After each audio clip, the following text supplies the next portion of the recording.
Welcome back to The Short Coat, coming to you from the amazing and intense world of medical school from the students at the University of Iowa Carver College of Medicine. I'm Dave Etler, and I've got good news, you guys. I have eliminated the need or even any desire for money on the planet. Because of this, we've entered an enlightened period of human existence in which money is no longer the root of evil or a source of stress because it's gone. We now pay for things with a thank you and a smile. You don't believe me. I thought you were going to say something about Bitcoin or something crazy. Huzzah! I did it. Unfortunately, Jeff planned this episode before I managed to do that, and we didn't have time to sub in another topic. My bad. Yeah, well, so we're going to go ahead and, as planned, and talk about the financial skills, knowledge, strategies that pre-meds, med students, and early career docs would have needed if I hadn't solved this problem. M4, Jeff Goddard is with us. Happy to be here. M4, Trent Gilbert is here. Hi, everybody. And M2 Luke Geis has a mic, too. How's it going? And if you thought that was all shortcuts, well, you've bet wrong, because we're joined by Tyler Olson, a financial advisor who works with early career docs. Welcome to the show, Tyler. Thanks for having me, David. Good to meet you all. So I think what everything in today's show is predicated on is the idea that med school is a sound financial investment, or could be a sound financial investment. And there's a lot of money invested, since the average student will graduate with something like $250,000 in student loan debt, sometimes topping $400,000. Yeah, so the cost of medical education is going up and up and up and up and up, and everybody knows that, just like all higher education, largely driven by payroll because professors keep wanting to make more money. Very selfish of them to want to feed their families. That's a little tongue-in-cheek. But medical education, to become a doctor, like we get paid more per hour of training than any other profession in the United States. And I think that that's that's pretty good. Like we should be pretty happy about that. I think that the majority of people in the top 10% of income earners in the United States are physicians. We should feel pretty good about that. I mean, we are the upper class in America, and that's because of, literally a century of lobbying and gatekeeping and all that stuff. But for some reason, a lot of people going into medicine feel like, it's just not as good a shake as it used to be. I think that's fair. I think that's a fair critique, but I do think it's a better shake than basically anybody else is getting. And that's kind of the premise of my conversation that I kind of wanted to start today. Tyler, what are your thoughts on all of that? You feel free to push back or agree with me. I love praise, but I'm thick-skinned. I can take it. I think that financially speaking, it is a good return on investment. I don't think that it will always be that way if things keep going the way they are. I've never been so busy in our work with having to navigate renegotiations and trying to digest updates in compensation models and making sure that a person knows how they're getting compensated going forward because of the transition, especially on the academic side, from higher base salaries to lower base salaries plus incentive bonuses, whether it's relevant to production or even patient satisfaction. And that creates shaky ground.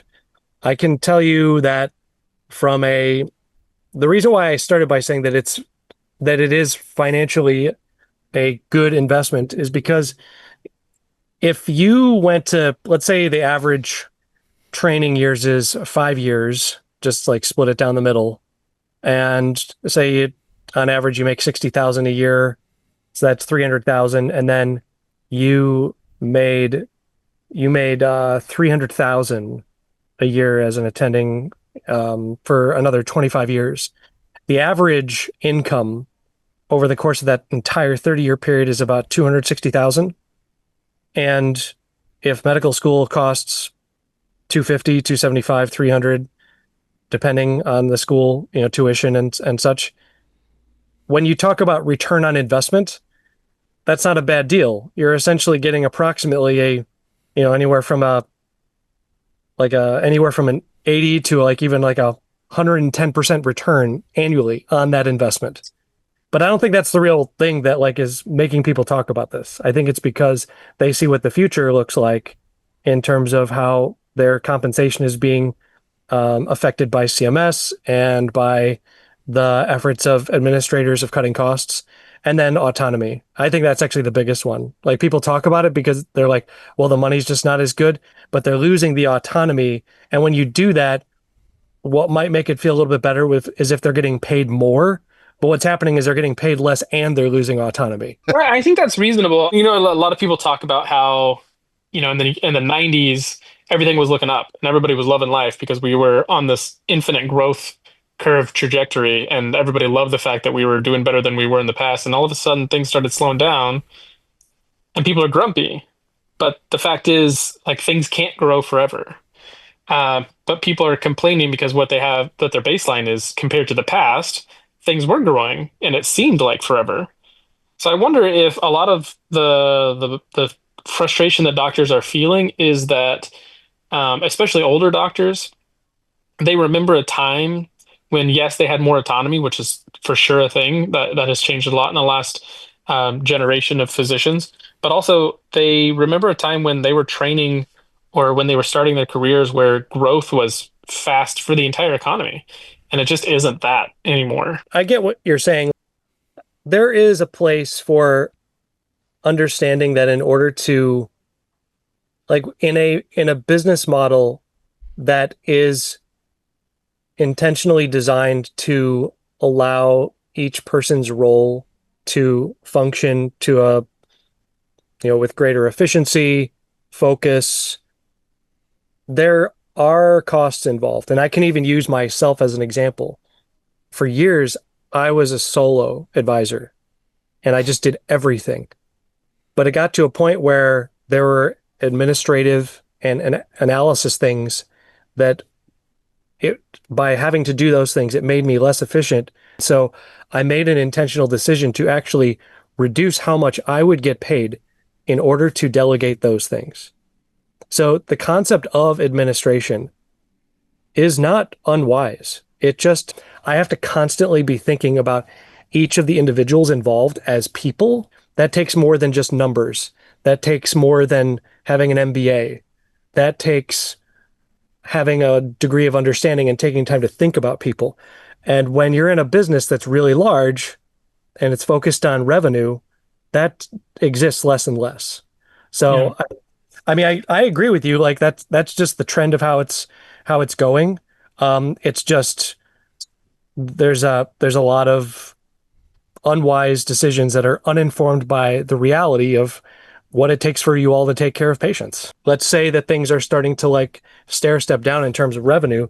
What should a given med student and subsequent trainee and attending do with their own decisions? And that is to be more cautious. Like there can be a concept of that a lot of doctors have, that they can, like, once they get out of training, the income goes up so much that they can do whatever they want to. Yeah. And that's just not true. Well, let's talk a little bit about that. An average physician earns $275,000 without a working spouse. So that's 4 to 5 times the average American household income. Primary care averaged about $277,000. Surgery specialist, maybe $500,000 to $550,000. So physicians are typically in the top 1% of income earners globally, right? So from that perspective, it sounds like this is all a great investment. You know, you go into school, you know, you graduate with $400,000 in debt. Once you get out, you've got a few years of lean existence as a resident. And then ultimately you're making what a lot of Americans would see as beaucoup bucks, which then allows you, I think, some time to relatively quickly pay off your debt. Yeah. To you get out of training, rapidly paid off. There are some caveats with like public service loan forgiveness. Mm-hmm. I've been party to many, many examples of success. That is getting a lot of, there's a lot of roadblocks right now to that. Yeah.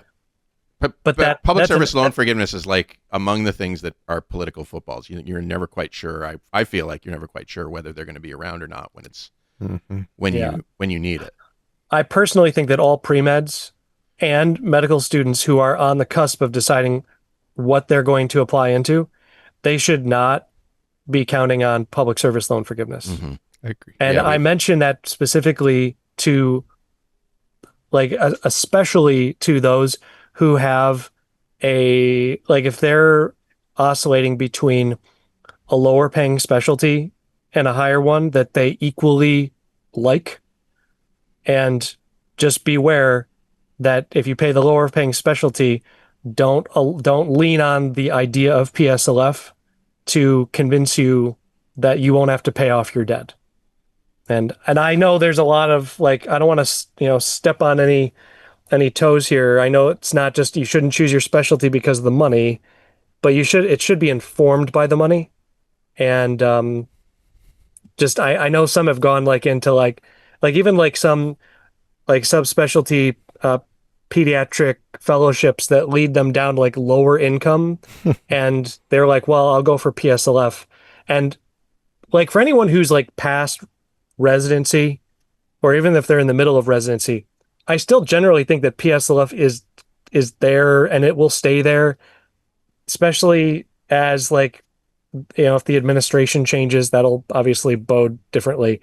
But it's just the earlier you are in your career, the less you should even think about it existing. So if you want to be a pediatrician and you've got $450,000 in student debt, you got to go into it knowing I'm the one that's going to have to pay this off.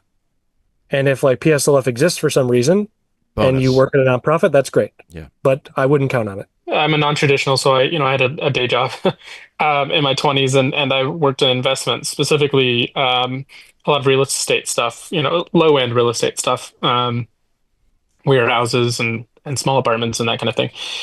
And if somebody told me that, I was going to, pay this amount of money, say $400,000, and I was only going to get $200,000 for the next 30 years, a year, I would say, heck yeah, let's do that. A 50% ROI is phenomenal. Mm-hmm. I mean, interest rates notwithstanding, that is still you just can't find that except for somehow medical education. And I just don't understand that. That's you can't survive off of $200,000 when you have $400,000 in debt. Again, phenomenal ROI for the next 40 years of your life where you're in your working life. So I'm trying to push back on that and trying to convince medical students that you can in fact survive off of that and that it is still a phenomenal return on investment. But nobody seems to believe me. I don't know. Well, it's kind of hard to look at it that way when you're, in the hole. What do you think, Luke? Do you sort of feel intellectually, yeah, cool? I mean, I think, but emotionally, you're kind of whoa, fuck. I don't know exactly how all medical students feel.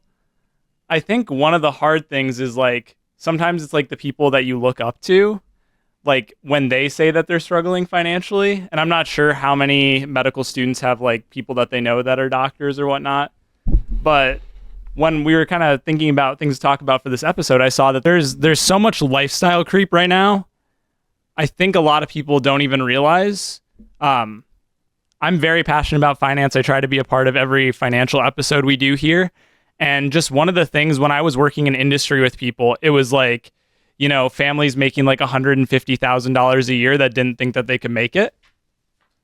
We aren't making enough money to just make ends meet. Mm-hmm. And I was just you're making 3 times what people are making nationally, how can you not make ends meet right now? And we straight up went through their finances. Yeah, where are your ends? Yeah, it was just they both had really expensive cars. They were paying for a house. Just a lot of unnecessary Amazon purchases, a laptop this month. Last month, it was a PS5. It was just all those things add up. And so I do think from the surface level, logically thinking about it, $200,000 is $200,000 is a great, that 50% ROI you're talking about. That's great. But when is that not enough? I think the thing that we always that I've said before and that I've heard people say before is, when you're a resident, when you're starting your career, you get that sweet resident salary of $60,000 a year or whatever it is. Live like a med student. When you get to be an attending, live like a resident so that you can pay off your tuition relatively quickly. Yeah, I mean, I think that's kind of the big one, right? People, they get their first salary. Medical students, not all, but a lot of medical students, this is their first job at residency, and they're like, "Oh, what do you mean? I get $1,000 just to spend on education? I can go buy a new laptop, or now this actually is my money coming in, so I can get to spend or whatever." And then I don't have to eat ramen anymore, right? And then they get to attending, and they're like, "What do you mean I get $15,000 in my first month? This is nuts." And then they go crazy and they get used to it. And then you end up where, for example, my wife's uncle, who shall remain nameless, who's a wonderful human being, makes $600,000 as a department chief and is living paycheck to paycheck. Yeah. I'm like, just how? That's so much money to live paycheck to paycheck. But, it could happen. Yeah. Is it a lack of financial education, do you think? So it's usually two things. It's a fundamental lack of understanding of cash flow and taxes. Mm. In the case of cash flow, that's like, usually the first people ask me, they're like, "What do you mean a budget?" And I'm like, well, it's kind of related. Budget is specifically to like the cost of life each month. And so it is related, but I say cash flow because it's almost like it's a living thing, your checking account. You get the money in, the money goes out, and knowing exactly where money is coming and going. There's people that come to us, they're making high six figures, and they can't figure out why they can't afford to save. And when we go through a process of like cash flow analysis and we show them where their money is going, that can be eye-opening. So like to your point, you mentioned things like, big house, expensive cars, laptops, and there's a fundamental lack of understanding of how much cash is available, where it's already going, where it has to go, like expenses that are unavoidable. Yep. And then understanding what's left over after that. And a huge chunk of that is taxes. I drew up a hypothetical for this episode of someone that makes 260. With that amount of income of like 260, you could have a collective tax payment as high as $123,000. Wow. So you've got like when you look at that salary, I think about trainees that are like nearing the end of their training and they start looking at offers and they get told, they're like, "Oh, 260, that's a lot of money." You can't divide it by 12 and say, "Great, I'm going to get a little bit over 20,000 a month here." That is, it's definitely not the case. And when they're getting their paychecks, depending on how they fill out their withholding forms, it's called a W-4. You may have filled those out yourselves. Yep. If you don't do it correctly and things being withheld are not sufficient, then you've got a big tax bill.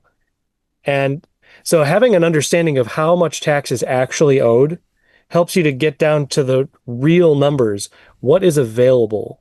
And that's why you'll often see people like me discuss multiples. Like, it's really starting to get unwise to buy a home that is more expensive than 3x your household income, because it helps to factor in all those things. Now, that's like a broad brush statement, but there are people who live in expensive places like New York City and the Bay Area and LA, where they're like, "Well, but if I want to buy a home, I have to go higher than that."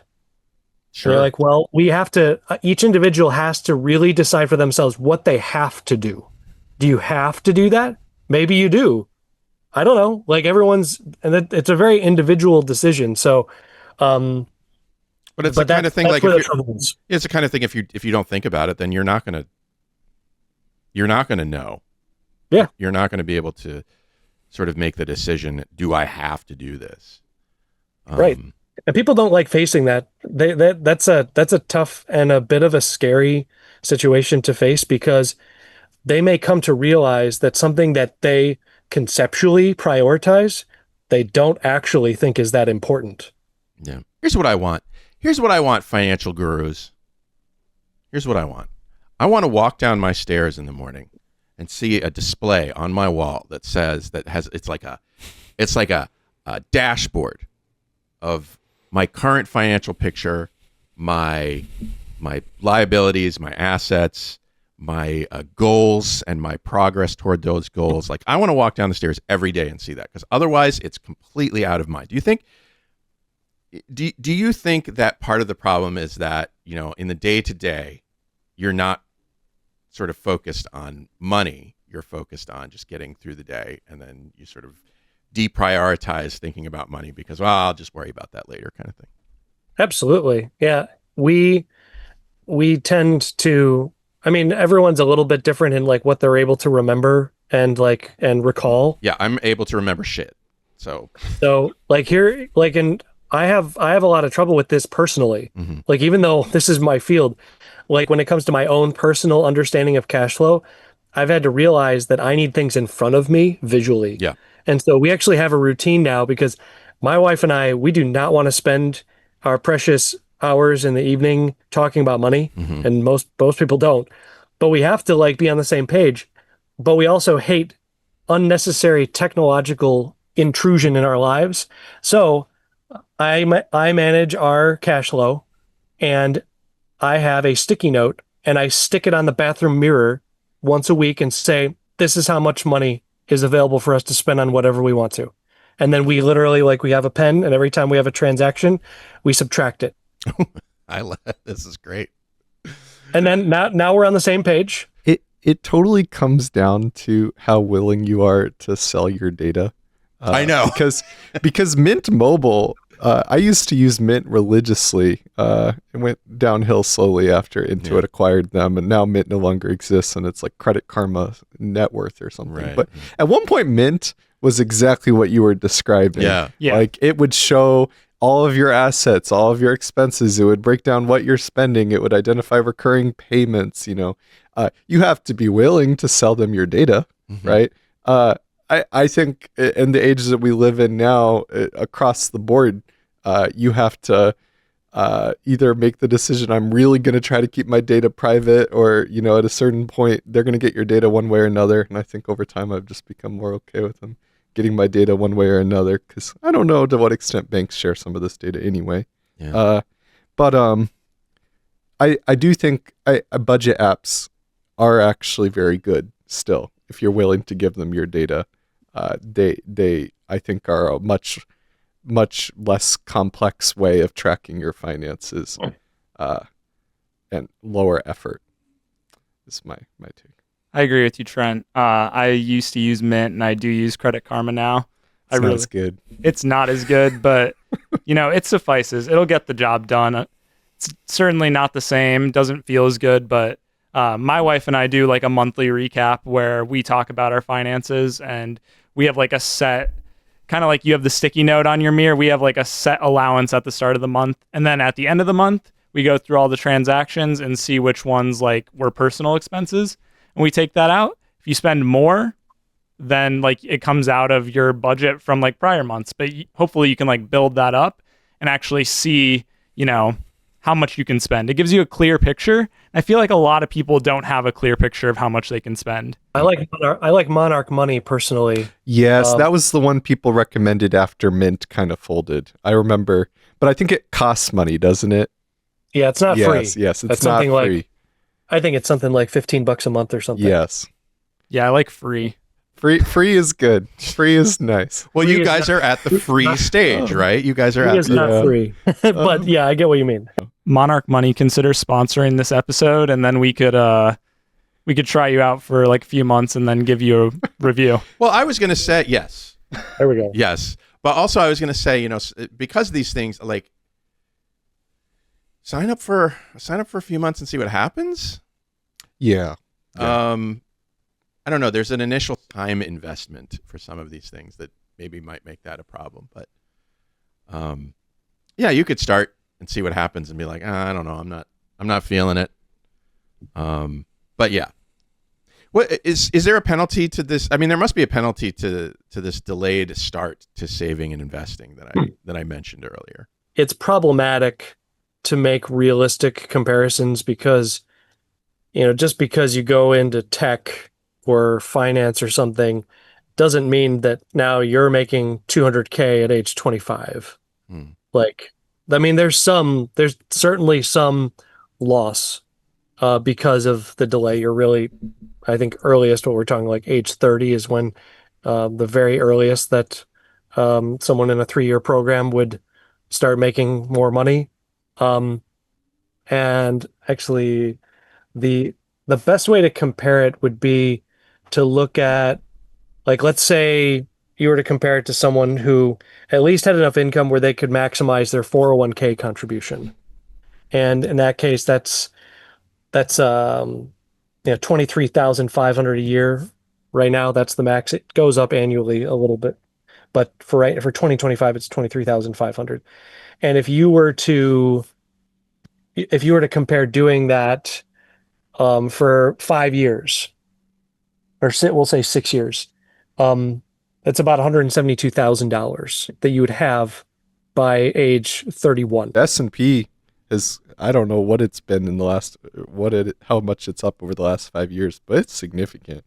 I had experiences in my 20s that meant that I was disabled. Fortunately, it wasn't for a very long time, but it was for a period, and I couldn't work and all that kind of stuff. And I imagine as a new physician, that possibility might be devastating. I always tell people, disability insurance is key.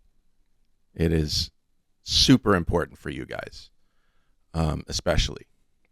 For me, it wasn't a big deal. I could go live with my parents for a while and recover financially from that. But that might not be something that you can do, especially or that it would even make a difference if you're $250,000 or $400,000 in debt. No, I mean, disability insurance, if you can get it, you've got to get it. And like, thankfully, there's a good number of residency and fellowship programs wherein they even have policy offers where you don't have to go through medical underwriting. Mm-hmm. So if you're a fellow or a resident of one of those programs, you can get disability insurance without any issue. And those are called guaranteed standard issue policies. But I mean, if they don't have a GSI, then of course getting a fully underwritten policy is the next step. And also, try to get that if you can. A loss of income is devastating to any financial plan. You could be 45 years old, have amassed $2 million in your retirement accounts and savings. And if you get disabled at that point, thankful, like, obviously you're in a better position financially than someone that has nothing or has $50,000, but that $2 million, that will disappear so fast. Yeah. So it's critical. A question I had, when should medical student, resident, fellow, when is the best time to buy disability insurance in that pathway? As soon as you can reasonably afford it. It's not cheap. You're looking at anywhere from, for a true own occupation policy, and own occupation stands for a policy that will allow you to claim benefits if you're not able to do your specific job. Yes. Which is really important for physicians. But those range anywhere from $110 to $180 a month. And, for medical students, very little income, if any. Yes. In residents, they got a take-home pay of like $3,500 a month. They're in a bit better of a position to do so, but even so, you got student loan payments coming out. So I say reasonably able to afford it, because sometimes you just can't. Right. So I say you want to get it as early as you can. If you're at a program, and that's, this is for residents, so I'll come back to med students in a second, but if you're in residency and your program has a GSI, as long as you communicate with the agent who's involved in that and say hey, the GSI, I want to get it before I finish training, it'll still be there. And any sort of medical stuff that happens to you, health stuff that happens in the interim, doesn't matter because the GSI does not require underwriting. So you can theoretically delay until that time. The only risk would be if the insurance company canceled the GSI offering. That's not very common, but it can happen. So that's why I say you want to communicate with the agent. But if there's no GSI at your program, then you do want to get a policy either through Emeritus, Guardian, Mass Mutual, Principal, or the Standard. Those are the 5 disability insurance companies that provide the best policies. If you're a med student and you're thinking about this, there are some schools that offer disability insurance. You could get it. The insurance company that backs it, I don't know which one it is. So if it's not one of those 5, it might not be that great of a policy. But if you're in a financial position to afford it, I mean, you can get it, but you're going to want to layer it with one of those higher quality policies once you're in training. Right. Question I had, so the GSI and residency, those aren't portable, right? Like you switch to another job in a different company, that policy doesn't come with you usually. That is not correct. Oh, it's not correct. Yeah, GSI policies are portable. They are yours. Oh, okay. I think what you may be referring to are group disability policies, which also are really common amongst residency and fellowship programs. Those are provided by the employer, and they do provide some coverage for you while you're working there. Some people say like, well, if I have a group policy, why do I need to get a GSI or a fully underwritten policy?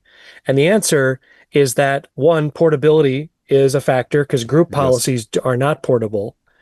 And 2, if you were to become disabled and you filed a claim under a group policy, most of them are designed to provide coverage for your occupation for 2 years. I see. And then after that, you will come off claim unless you are completely disabled to wherein you cannot do any job at all. And that's more like what's called an any occupation policy, which is better than nothing. But for those in medicine, there are a lot of people who are in medicine who get paid a lot to do a specific job. And if you were to sustain an injury to your hand, your arm, a head injury, anything that would diminish your hand usage, your brain function to do your job, but you could do a lower paying job, and any occupation policy is not going to do anything for you. Well, that's good to know. No, I appreciate that clarification. Thank you. I was confusing GSI and group issue. Yeah. It's really common. A lot of people, like, because they're both like connected to the employer, so it kind of seems like the same thing. So I totally get your question. I hear it a lot. So we've identified challenges that new docs have in managing their money, whether they make minus $300,000 or plus $400,000. I think it's time to talk about strategies that will help students move from that negative amount to that sweet attending salary, that financial security era of their lives, hopefully. So let's start with the pre-med and med school phase. What, Tyler, should students be doing? They need to learn how to manage their money.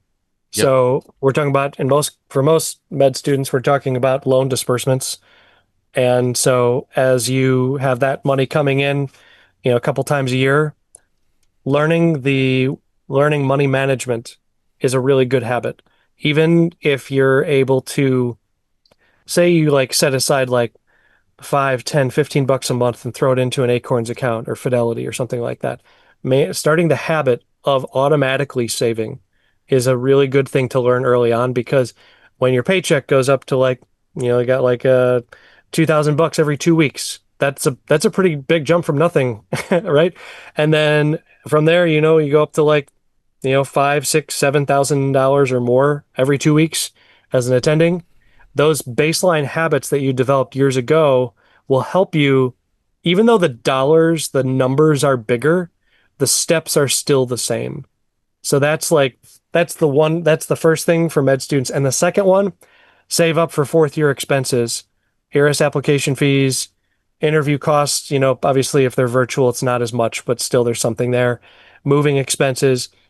I'm seeing graduating med students spend anywhere from like $4,000 to $15,000 a year extra in 4th year And a lot of people, it takes them by surprise. So if you happen to not be in medical school yet, but you're going to, like I've had some who are fortunate enough, like where like someone, some like their like grandparent like set aside some money for them, and they're like, oh, should I use this to like pay some of my tuition so that I don't have as much debt? I usually say no, put it into a high yield savings account at like Ally Bank or something and just leave it there, because you are going to drain that thing during fourth year. Mm-hmm.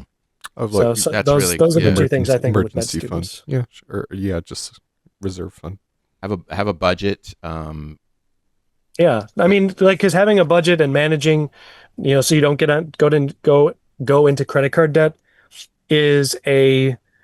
that's part of the reason to learn how to manage money. Because when you know how much is coming in, this is what's available to you, and you parse it out over however many weeks or months you need to before the next disbursement, and you relegate some to rent and some to the phone bill and whatever else. Whatever's left over, that's what you got. Yeah. And if you don't want to go into credit card debt, you won't spend all of it in the first month. Yeah. And we can move into the residency phase. So things have changed a little bit. Some of these things are still applicable, obviously. But I know that's probably what you guys want to talk about most, is, things like strategic student loan management. We've already talked about preventing lifestyle creep on the previous show. What else? Managing your federal student loans. And that is my default response to that is pick an income-driven repayment plan. Mm-hmm. Right now, the only real option is IBR, income-based repayment. Just for clarity, IDR and IBR are different things. Of course they IDR, are. Yeah, I know, right? IDR is an acronym, income-driven repayment, and IBR is one of the IBRs. The other ones like PAYE, PAYE, ICR, and SAVE, those are all going away. Oh, I didn't. Okay. Current med school graduates can access those. But when anyone who's in medical school now, when you graduate, you're going to have IBR as an option. If you're graduating this year, but the new repayment plan is called RAP, RAP, and that's the main one. You got to pick whichever one is going to help you to just kind of tread water while you're in training. Unless you have like a spouse who has a high income and you don't have that much debt, student loan debt payoff is not a priority. You just want to put it on the back burner, auto pay. If you're in residency at a nonprofit, at least get the PSLF payments counting so that if it's there and you want to use it as a strategic option, you can. But you want to make that decision pretty quickly after you graduate medical school so that you get it on an IDR, know what the payment is, build it into your cash flow plan, and then you can focus more on your training and taking care of yourself. That's the first thing that comes to mind. Disability insurance, super important to look into getting it as soon as you reasonably can. And if your program happens to offer a 403B plan with an employer match, sometimes it could be 3% of your salary, that if you put in 3% of your salary, they will match it with a 3% match. You should do that because it's essentially a hidden pay bump. Yeah, and it helps to build toward your retirement savings. Income you're missing out on if you don't do it. It's really what it is. It's a benefit. Yeah. Yeah, definitely. Jeff, anything else we need to cover before we finish this up? Honestly, that's what I wanted to talk about. So Tyler, you've been fantastic. Yeah. Oh, I'm glad. Yeah, I'm glad that you all invited me. This is fun. Thank you so much for coming. We've been talking to Tyler Olson, financial advisor for early career physicians. Tyler, where can we find out more about you and your work? I have a podcast. Oh. It's called A Good Problem to Have.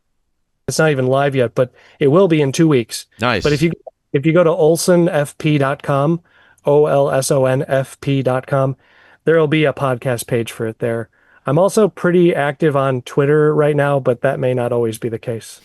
I have another podcast that I co-host right now that's been going for a couple of years called Physician Sense, CENTS. So if you go to physiciansense.com, we got a lot of great conversations over there too that you can listen to. Oh, wonderful. Well, thank you so much. Shortcuts, if you have something you want to say about today's show, question you have that maybe we can help you answer, go to theshortcut.com/tell us and send us a message. Otherwise, we're done. Until next time, I'm Dave Etler saying, don't let the bastards get you down. Say bye, everybody. Bye. Bye.